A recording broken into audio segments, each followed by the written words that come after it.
আসসালামু আলাইকুম রহমতুল্লাহি ওয়া বারাকাতুহু। আমি মোহাম্মদ সুলাইমান। আমি আজকে তোমাদের সাথে নিব ইটা ফার্স্ট ইয়ারে সেকেন্ড চ্যাপ্টার ভেক্টর এবং ভেক্টরের একটা কোশ্চেন আসছিল ঢাকা বোর্ড 2023 সালে, যেটা আজকে আমরা সলভ করবো।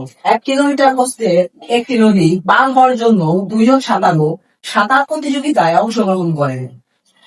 এখন সাঁতারু 6 কিলোমিটার/আওয়ার বেগে স্রোতের প্রতিকূলে 60 ডিগ্রি কোণে এবং দ্বিতীয় সাঁতারু 6 কিলোমিটার/আওয়ার বেগে আড়াআড়ি ভাবে সাঁতার কাটা শুরু করে। স্রোতের বেগ 3 কিলোমিটার/আওয়ার। এখন এখানে আমাদের বার করতে হচ্ছে যে প্রথম সাঁতারু বনাম পারে, প্রথম সাঁতারু লব্ধির বেগ নির্ণয় করো। লব্ধির বেগ নির্ণয় করতে বলতে মানে দ্যাট মিনস আমাদের আর বের করতে বলছে, আমাদের আর বের করতে বলছে। এখন আমরা প্রথমে চিত্র আঁকাই, সব অঙ্কই সোজা হয়ে যাবে যখন আমরা আগে চিত্র আঁকাবো। তাহলে ধরি দুই পাশে দুইটা মানে নদীর পা, এই যে একটা নদীর পা, এই যে একটা নদীর পা। এখন 1 কিলোমিটার প্রস্থের একটি নদী, মানে বোঝাইছে এখানে যে এই যে নদীর পা আর এই যে নদীর পা, এই দুইটার মাঝখানে দূরত্ব হলো 1 কিলোমিটার। আচ্ছা, এখন সাঁতারু মানে এখানে বলা হয়েছে প্রথম সাঁতারু 6 কিলোমিটার/আওয়ার বেগে স্রোতের প্রতিকূলে 60 ডিগ্রি কোণে 60 ডিগ্রি কোণে। আচ্ছা, এতটুকু আমরা দেখি। এই যে এখানে যদি একটা নদী হয়, নদীর মাঝখানে নিশ্চয়ই স্রোত আছে এবং স্রোতের দিকটা যদি এই দিকে হয়, স্রোতের দিকটা যদি এদিকে হয়, তাহলে এটা হবে অনুকূল। মানে স্রোতের দিকে যদি একজন রওনা দেয়, স্রোতের দিকে যদি সে যাওয়া শুরু করে, তাহলে এটা হবে স্রোতের অনুকূল। আর যদি স্রোতের বিপরীতের দিকে সে রওনা দেয়, যেমনটা এরকম, তাহলে এটা হবে স্রোতের প্রতিকূল এবং সে স্রোতের প্রতিকূলে সে 60 ডিগ্রি কোণে যাওয়া শুরু করছে। তার মানে এখানে 60 ডিগ্রি থিটা। এবং দ্বিতীয় সাঁতারু 6 কিলোমিটার/আওয়ার। আচ্ছা, এখানে আমাদের প্রথম সাঁতারু নিয়ে বলছে, তাহলে আমরা প্রথম সাঁতারু নিয়ে কাজ করব। তাহলে এখন দেখো, এই যে আমরা বাইর করতে চাইছি কি, প্রথম সাঁতারু লব্ধি বেগ। আর লব্ধি বেগ মানে কি, এই যে বলছিলাম না আর, লব্ধি বেগ মানে আর। তাহলে আমাদের যে লব্ধি বেগটা বাইর করতে হবে, এটা সূত্রটা দেখি। r = √v² + u² + 2uvu cos alpha. আচ্ছা, দেখো এখানে এরপরে এগুলো মান আমরা আগে বের করব। মান বের করলে এখানে দেখো বি কি বলছে, বি ধরে আমরা এই যে স্রোতের যে বেগটা ছিল, স্রোতের বেগটাকে আমরা ইউ ধরি এবং এই যে নৌকার যে একটা বেগ অথবা সাঁতারুর যে একটা বেগ, এই সাঁতারুর বেগটাকে আমরা ভি ধরি। ঠিক আছে, তাহলে আমরা কার জন্য বের করতেছি, আমরা প্রথম সাঁতারুর জন্য বের করতেছি।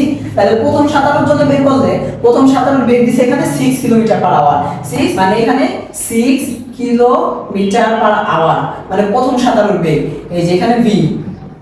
আচ্ছা, এটাকে যদি আমরা কিলোমিটার/আওয়ার আছে, আমরা মিটার/আওয়ারে মিটার/সেকেন্ডে করতে গেলে কি করব, 6 × 1000 বাই 3600। এখন এটাকে ক্যালকুলেট করলে ক্যালকুলেটর হবে 6 × 1000 বাই তাহলে হবে 5/3 মিটার/সেকেন্ড।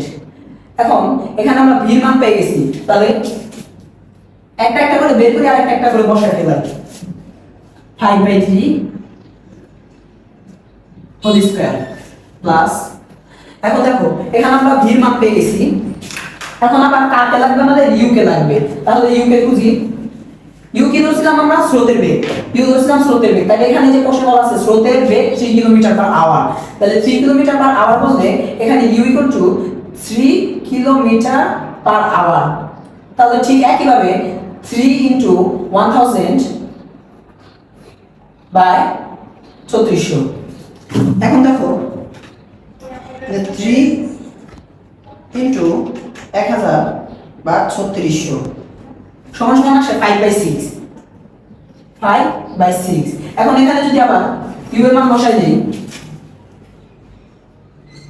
5/6 হোল স্কয়ার প্লাস এখানে আছে 2 কনস্ট্যান্ট, 2 ইউভি গুণাকারে আছে এখানে, এর জন্য গুণ ইউ ভির মান ভিউ। আচ্ছা, ভির মান হলো 5/3 ইনটু এখানে আছে কত, ইউ মান হলো 5/6 5/6। এখন cos আলফা লিখি, cos। এখন আলফা কই থেকে পাবা, এটা একটা প্রশ্ন। এখন আলফা যদি আমরা পাইতে চাই, তাহলে দেখো আলফা আলফা বলতে কি বোঝায়? আলফা হলো দুইটা ভেক্টরের মধ্যবর্তী কোণ। ধরো এই যে একটা ভেক্টর আছে, এই যে একটা ভেক্টর আছে, এই দুইটার মধ্যবর্তী কোণকে বলে আলফা, মধ্যবর্তী কোণকে বলে আলফা। ধরো এইরকম আছে, এখন মাঝখানে ধরো লব্ধি আছে, এই পাশে একটা ভেক্টর, এই পাশে একটা ভেক্টর, যদি মাঝখানে একটা লব্ধি থাকে তাও এই দুইটার মধ্যবর্তী কোণকে বলবে আলফা। আর যদি এখানে এমন হইতো, এমন হলে এটাকে আলফা বলবে না। ধরো দুইটা ভেক্টর আছে, মাঝখানে একটা রেখা আছে, এটা কিন্তু ভেক্টর হবে না। দুইটা ভেক্টরের মধ্যবর্তী যে কোণটা, এটাকে বলে আলফা। তাহলে এখানে দেখো, এখানে তাহলে আমাদের এই যে একটা ভেক্টর মানে স্রোতের বেগ, আর এই যে একটা ভেক্টর মানে এখানে নৌকার বেগ, তাহলে নৌকার বেগ আর স্রোতের বেগের মধ্যবর্তী যে এখানে কি, আচ্ছা আমরা একটু আলাদা করে এই আলফা বিষয়টা বুঝি। আলফা বিষয়টা যদি আলাদা করে বুঝি, দেখো আমরা যদি এই যে এইরকম একটা রেখাটা নিই, রেখার এই সাইড থেকে এই সাইডে যে কোণটা হবে এটা হবে 180 ডিগ্রি, 180 ডিগ্রি, 180 ডিগ্রি। এখন এখানে বলে দিছে এটা এতটুকু হলো 60 ডিগ্রি, এতটুকু কত 60 ডিগ্রি। তাহলে আর আমাদের বের করতে হবে এইখান থেকে এই পর্যন্ত, এই পর্যন্তটা হলো আমাদের আলফার মান। এখন এখান থেকে এই পর্যন্ত যদি আমরা বাইর করি, এখান থেকে এই পর্যন্ত বাইর করলে আমরা কি করব? সাধারণত এই 180 ডিগ্রি থেকে 60 ডিগ্রি বিয়োগ দিয়ে দিব। বিয়োগ দিলে কত হবে? 120 ডিগ্রি। এই 120 ডিগ্রি হলো আমাদের আলফার মান। তাহলে এখানে বসাই দেই cos 120 ডিগ্রি। এখন যদি এটাকে আমরা ক্যালকুলেট করি তাহলে কত হবে দেখি। √5/3 হোল স্কয়ার, আচ্ছা এখানে হবে 1.434 মিটার পার সেকেন্ড। এখানে এটা হবে উত্তর। সব সূত্র বসার পর আবার বলতেছি যে এখানে এই যে নদী পারাপারের এই যতটুকু বুঝাইলাম, এতটুকুর পরে যদি তোমরা সূত্র বসায় সব কয়টার মান বাইর করো, মান বাইর করার পর এই যেখানে ক্যালকুলেট করলে 1.434 মিটার পার সেকেন্ড, এটা হবে উত্তর। আর এটা হলো তোমাদের কি আর এর মান যেহেতু বের করতে, আর হলো লব্ধি বেগ, তাহলে আমাদের গ লব্ধি বেগ নির্ণয় শেষ। এখন আমরা ঘতে আসবো। দেখো গণনাটা বলছে উক্ত প্রতিযোগিতায় কোন সাঁতারু আগে নদী পারাপার হতে পারবে, গাণিতিকভাবে বিশ্লেষণ করো। আচ্ছা যদি গাণিতিকভাবে বিশ্লেষণ করি, তোমার আইকিউ দিয়ে বলো তুমি একজন কে আগে পৌঁছাবে। ধরো তুমি আর তোমার ফ্রেন্ড ধরে দিছো, কে আগে পৌঁছাবে? যার সময় কম লাগবে এখান থেকে ওইখানে যেতে, সে তো আগে পৌঁছাবে, তাই না? তাহলে এই যে সাঁতারু, এই সাঁতারু যে সাঁতারুর সময় কম লাগবে নদী পার হইতে, সেই সাঁতারু তো আগে পৌঁছাবে। তাহলে দেখো প্রথম সাঁতারুর ক্ষেত্রে আমরা যদি ডিভাইড করি, এখন সাঁতারুর ক্ষেত্রে এখন প্রথম সাঁতারু,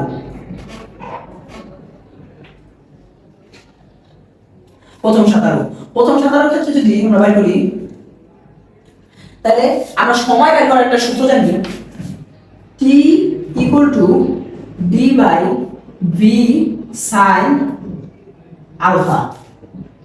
আচ্ছা d/v sin আলফা। এখন এই যে এই কয়টা মান যেখানে, এই সব কয়টা মান আমরা এসে বের করে আসছি, বর্ণকে বের করে আসছি। দেখো প্রথম সাঁতারু সবকিছু কিন্তু আমরা গতে বের করে আসছি। তাহলে দেখো কত থেকে বেশি, দেখো d 1 কিলোমিটার, 1 কিলোমিটার থাকে 1 কিলোমিটার সমান 1000 মিটার, 1000 মিটার। আচ্ছা 1000 মিটার। এখন v মানে হলো 5/3 into sin alpha. sin alpha মান পাইছিলাম 120 ডিগ্রি, 120 ডিগ্রি। এখন 120 ডিগ্রি যদি করি, এটা আমরা প্রথম জোনের ক্ষেত্রে বাইর করতে এসের জন্য t1।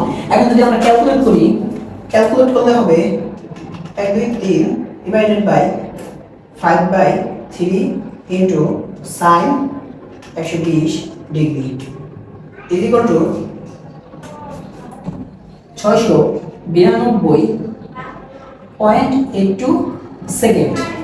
এত সেকেন্ড বের হয়েছে, ঠিক আছে। আচ্ছা এই যে দেখো আমাদের প্রথম সাঁতারুর ক্ষেত্রে কিন্তু আমরা সময়টা পাই গেলাম। এখন আমরা দ্বিতীয় সাঁতারু কত সেকেন্ড সময় পৌঁছাইছে এটা জানলে কিন্তু বুঝতে যাবো কে পরে পৌঁছাইছে কে আগে পৌঁছাইছে। আচ্ছা দ্বিতীয় ব্যক্তির ক্ষেত্রে দেখো সাঁতারু, এই যে ধরো নদী, ঠিক আছে, এই যে আড়াআড়ি ভাবে বসে, মানে এইখান থেকে রওনা দিছে, সে এই বরাবর রওনা দিছে, ঠিক আছে, এই বরাবর রওনা দিছে। এখন সাঁতার কাটার যেহেতু আড়াআড়ি ভাবে, মানে এই বরাবর রওনা দিছে, তার মানে এখানে এই যে দুইটা ভেক্টর, এটা হলো সাঁতারু আর এটা হলো নদী। তাহলে এই যে দুইটা ভেক্টর এর মধ্যবর্তী কোণ হলো কত? 90 ডিগ্রি, মানে আলফা সমান 90 ডিগ্রি। তাহলে এখন দ্বিতীয় ব্যক্তি সেটি বাইর করে ফেললাম আমরা, দ্বিতীয় সাঁতারু।